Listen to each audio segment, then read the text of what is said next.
To the man who keeps showing up to work over 15 years after he was fired from the Walt Disney World Company, I present to you Floyd Norman. Well, hi there. Well, hi there. Hi there, boys and girls. Can I have a Beastie Boy lead in? Yeah. Jason, Check it out. What's it all about? Check it out. Check it out.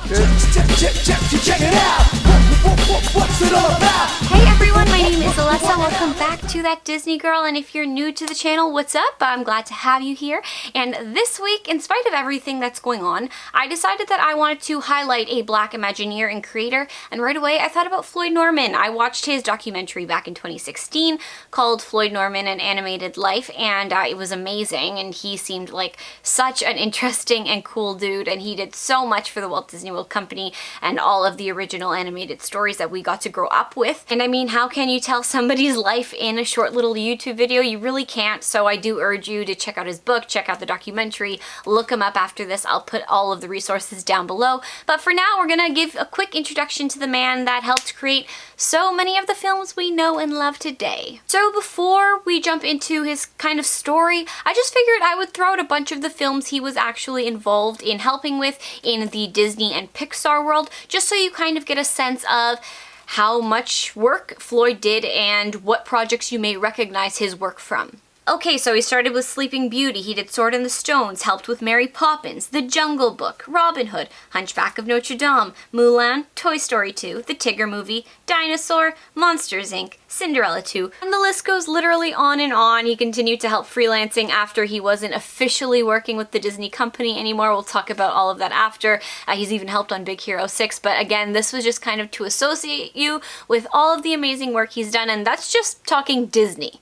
I fell in love with animation when I was a kid in middle school. I was reading books about motion pictures, and suddenly I found a chapter on animation, and so the medium excited me. So Norman knew that he wanted to be someone who drew things from the moment he was like a child. His mom even remembers that he was like writing all over the walls all of the time. So I feel like that's like the calling of a true animator. And he was able to see Dumbo and Bambi when he was younger, and those two films were things that shaped him and made him say, I want to do that, and I want to do that at the Walt Disney World Company. My mommy took me to see Dumbo when I was a little boy, around 5 or 6.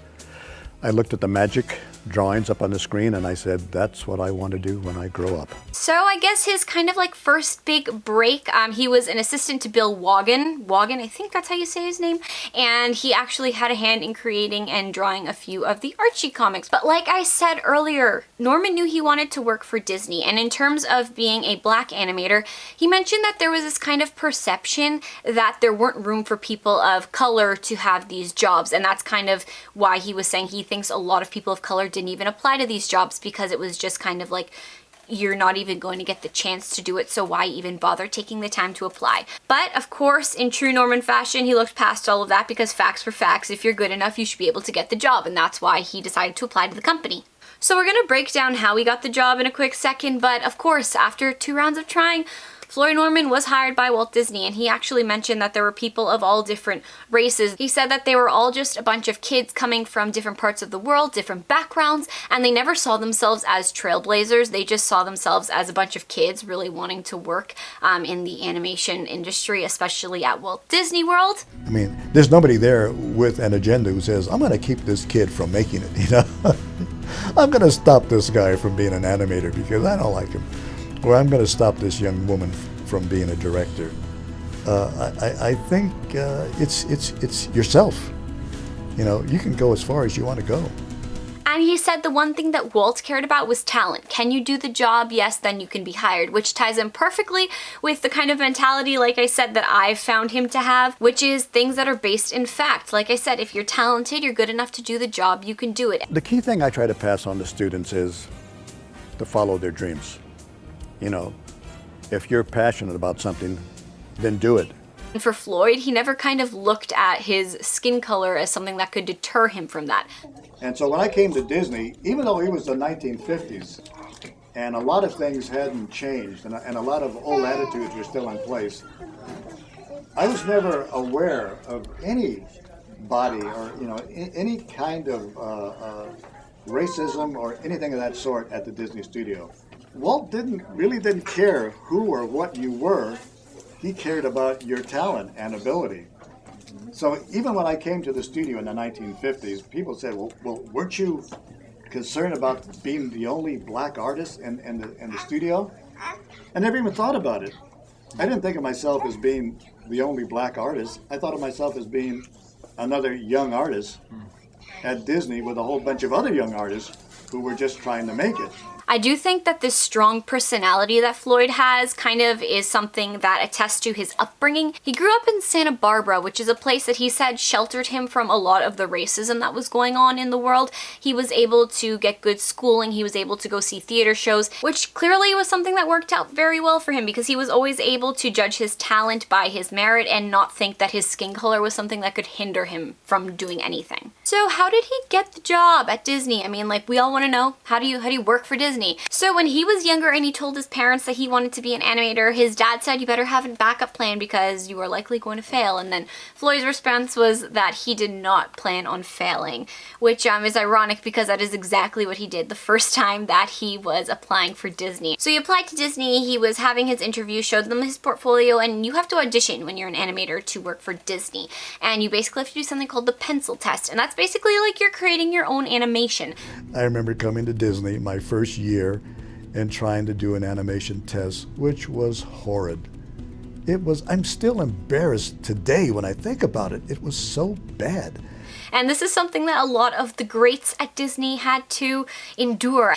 Tony Baxter, he went in for an interview with his whole spiel on what he wanted to do as an Imagineer, and they told him to go to school and get better and then come back to them in a few years and then they would talk to him then, which is exactly what he did, which is exactly what Floyd did, and he went to school and then he got better and he was able to have a second chance at the Walt Disney Company. So it's 1956, Floyd is in his third year of school at the Art Center in Pasadena, and the Walt Disney World Company offers him a spot as an animator. His audition for this one was Donald Duck. He had to animate Donald Duck, and I've seen him draw Donald Duck a bunch of times. He's really good at it, but he was hired as an in-betweener and kind of like an assistant in that sort of a sense. So when you're seeing two stills of things that were being drawn, because of course all animation was hand-drawn back then, he was the person who kind of went in between the two movements and cleaned it up so that you can see one fluid motion, and he cleaned up lots of different drawings and everything like that. And you had to kind of prove yourself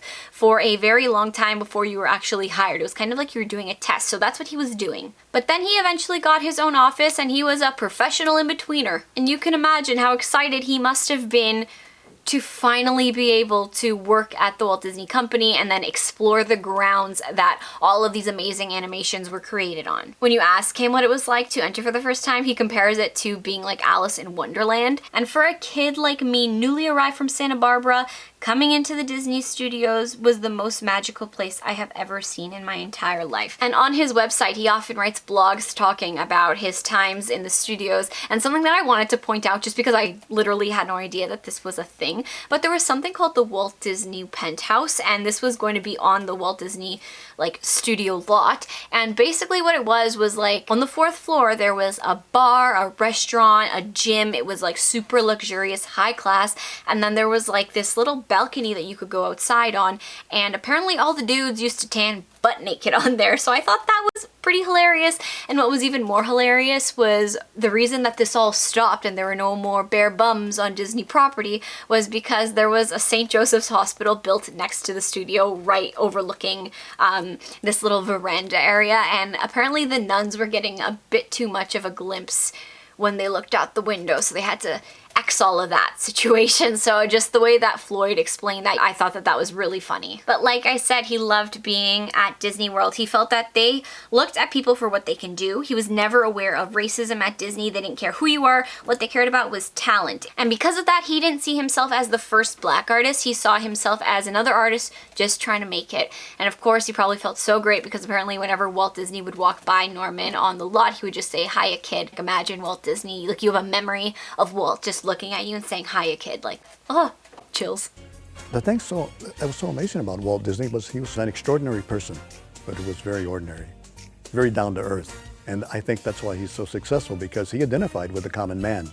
and the common man identified with him. So like I said, Floyd was an in-betweener. He kind of fixed all of those stills up, and his first project was going to be on Sleeping Beauty. We're talking about the days when animated films were made by hand, literally by hand, frame by frame. And so the animator's rough drawings have to be cleaned up. Now, there were thousands of drawings. I was on the cleanup crew, and I worked on the 3 good fairies, Flora, Fauna, and Merryweather. And I was on those sequences probably for 2.5 years doing those 3 characters. So following Sleeping Beauty, he ended up working on 101 Dalmatians, Sword in the Stone. So what Floyd used to do was draw all of his employees and coworkers and kind of make fun of them and poke fun of them and post these little drawings all around the studio. And the person that he poked fun at most was Walt Disney. This drawing was just, I saw this happen many a time. And so I love doing these sketches of Walt Disney. Walt did not mince words. He either liked what you did or he hated it. Some of the story guys, I think, were a little bit terrified of Walt Disney. So that's something that Norman really picked up on, and he liked poking fun at it, and that was something that Walt actually, he really liked it. He laughed at all of Norman's gags a lot, and the way that he kind of got back at him was really interesting because it was a promotion. So the Jungle Book was being made, and Walt Disney was watching how the storyboard artists were creating the film, and what he said was, this is way too dark. He wanted it to be a lot funnier, and he said, we need to get some new blood in here. So one of the 2 people that were brought in was Floyd Norman to be on the storyboard. Floyd actually never wanted to be on like the storyboard creation. He wanted to be an animator, and Walt knew that, so that was kind of like a little fun poke at Floyd, because now he wasn't allowed to be like the animator. He had to actually come up with the storyboard sequences, but like I said, it was a total huge promotion, and it got him the chance to work hand in hand personally with Walt Disney. He actually ended up working on a sequence, the one where Mowgli's kind of being like transfixed by Kaa the snake, and that was a sequence that Walt ended up loving. He ended up asking the Sherman brothers to join in and add a song to it because he thought that that would like up it another level. So now you have like 4 of the greats working together. You have Floyd Norman, you have Walt Disney World, and you have the Sherman brothers. So that's just a room I would love to be in. And although Floyd may have portrayed Walt in kind of like a grouchy mood all the time, he did say that Walt was kind of like your favorite uncle and someone that you loved to poke fun at, which is why he did it. And if you know anything about the Jungle Book, you know that this was going to be Walt Disney's final animated film that he would be able to have a hand in creating until he passed away. So in 1966, Walt passed away, and Norman decided that he was going to step away from the Walt Disney World Company. He was going to team up with a few other black animators, and he was creating vignette films. So this was going to be the first animation studio to create animation that was based on Black history. So the company was going to create 6 of these animated films, and their story is one that is like perseverance at its finest. They ended up being kicked out of their office because they owed the IRS $700, and then they were working out of a coffee shop and they didn't have a phone, so they gave people the coffee shop's phone number as their phone number, and as soon as the payphone rang, they would like run to it and pick it up and say like, vignette films. So it was just kind of like this facade they were putting on, but it just showed you how much they loved the work that they were doing and how much they were willing to put into it and what lengths they were willing to go to. But that company ended up going under because they didn't have much money, but him and one of his partners, Sullivan, ended up doing a lot more work together. They were the ones who were going to end up creating the Soul Train logo. They ended up doing work on Sesame Street. They ended up working with Bill Cosby on the Fat Albert specials that became a huge thing, and it's actually kind of funny.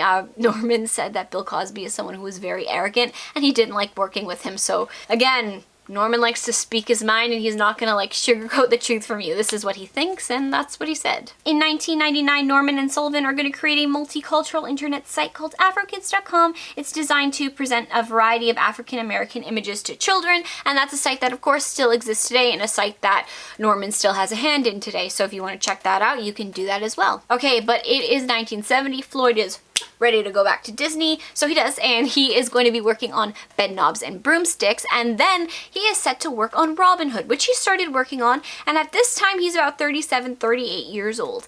When Walt passed away, a lot of the accountants ended up making new rules and changing over kind of like the age that they thought that somebody could work for Disney as an animator as, and apparently 37, 38, that was a cap for them. But yeah, like I said, he was 37 years old and he was told that he was too old to animate anymore, so he was fired from the Walt Disney Company, and he left them and went straight to Hanna-Barbera, and he was able to have a hand in creating the Flintstones, Scooby-Doo, the Smurfs, and all of those fun cartoons. And he said that it was like a total like animator's dream. You were kind of just constantly walking into like fun cartoons everywhere all the time, and he really loved his time there. And while he is working at Hanna-Barbera, Disney is calling him off the hook endlessly, asking him to come back and animate for them. So after 3 calls, he finally decided he was going to speak to Disney, and what Disney said was they offered him kind of like the ultimate dream as an animator. He was going to be able to do whatever he wanted. So he went back to Disney, and at this time Pixar was looking for animators to come on over and help them out, but this would involve him relocating, so he had to move away from his wife. I said, who the heck is doing this film? This is not being done here. Who is it? Well, that film was Toy Story. John Lasseter up at Pixar was doing the first completely digital animated film. No one had done this before. No one had attempted this before. And the reels were so great, I said, holy cow, I gotta go work with these guys. And so he went, and he got a hand in creating Toy Story 2, and an interesting little story he says about this was that John Lasseter watched they finished Toy Story 2 a year before it was set to go into theaters. John Lasseter's watching it, and he said it was good.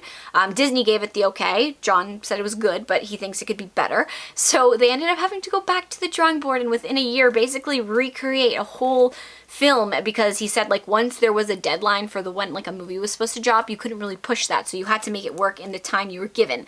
So that just seems like something really stressful, but also after watching Toy Story 2, and that for me being my favorite of all of the films, it's pretty amazing to know that the majority of it was made in just 1 year. But after that, he moved on to Monsters Incorporated, another amazing classic movie that I love. But his wife was an animator at Disney, and she was ready for him to come home, so he ended up leaving Pixar, came back to Disney, and he was working on The Hunchback of Notre Dame. Then he worked on Mulan. And then he ended up doing lots of the Mickey Mouse comic strips, and he ended up getting in a little bit of trouble with this. This is something that Floyd is kind of known for, being like a troublemaker, and it's not necessarily him. It's just that a lot of the comics that he ended up making ended up having Disney be sued. For example, in one comic, he had Goofy use a satellite dish as like a bird feeder, and a satellite company ended up suing them for it. So it's just like these little things that he kind of just got Disney in trouble for. He said he spent a lot of time in their legal offices, about as much time as he spent animating.